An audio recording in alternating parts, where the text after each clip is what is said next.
Now it's time to talk about how we show up in other relationships when we are experiencing friendship trauma.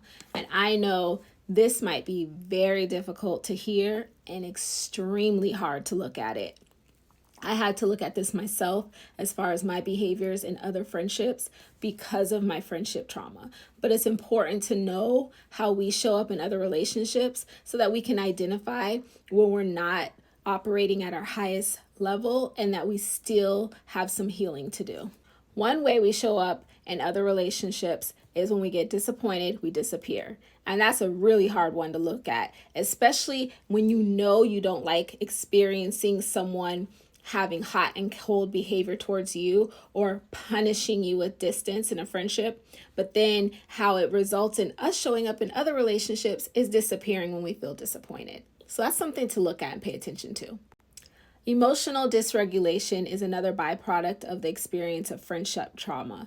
You may find yourself having extreme periods of anger, having a hard time controlling your anger, and having a hard time dealing with and controlling your own emotions.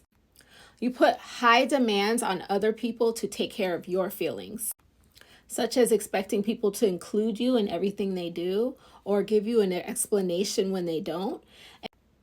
And these high demands are not reasonable for other people, and it causes other people you're in relationship with to feel smothered and like they are walking on eggshells. You have a difficult time trusting other people, and you go into hypervigilance. You're always looking for the red flags or the signs you missed last time. So a lot of times after you come out of an abusive friendship, you replay that friendship in your head and you start to recognize all the red flags that you did not see as a reason that this person wasn't safe. So you're so concerned about not making the same mistakes again that you're hypervigilant and you don't trust others. You may find yourself avoiding close connections and self-isolating.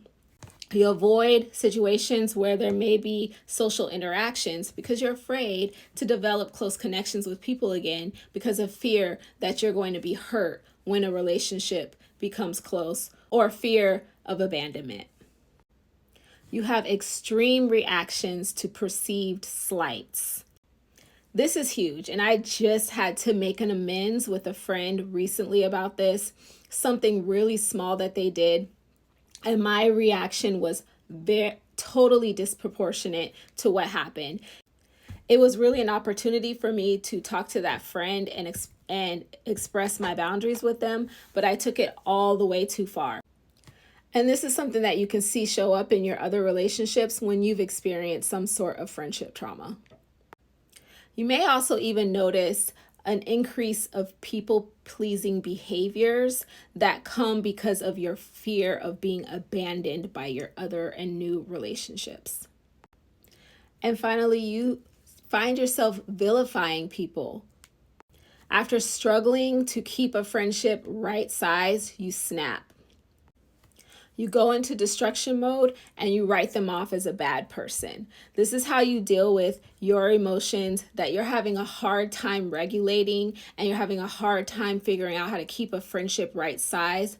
And instead of looking at your part and how you're showing up, it's just easier for you to vilify the other person, to paint them as bad in your head, to justify you mistreating someone else and being able to write off the relationship that you had a difficult time entering into and having a healthy relationship with someone else because of your fear of abandonment and your fear of abuse and your fear of experiencing another trauma event with another person. And if you see these things happening and you take an honest look at yourself and how you're showing up in friendships, and you can recognize any of these behaviors within yourself, be nice to yourself. It just means that you still have some healing to do. You're not a bad person. You're just responding to trauma and you're experiencing some forms of PTSD from being hurt.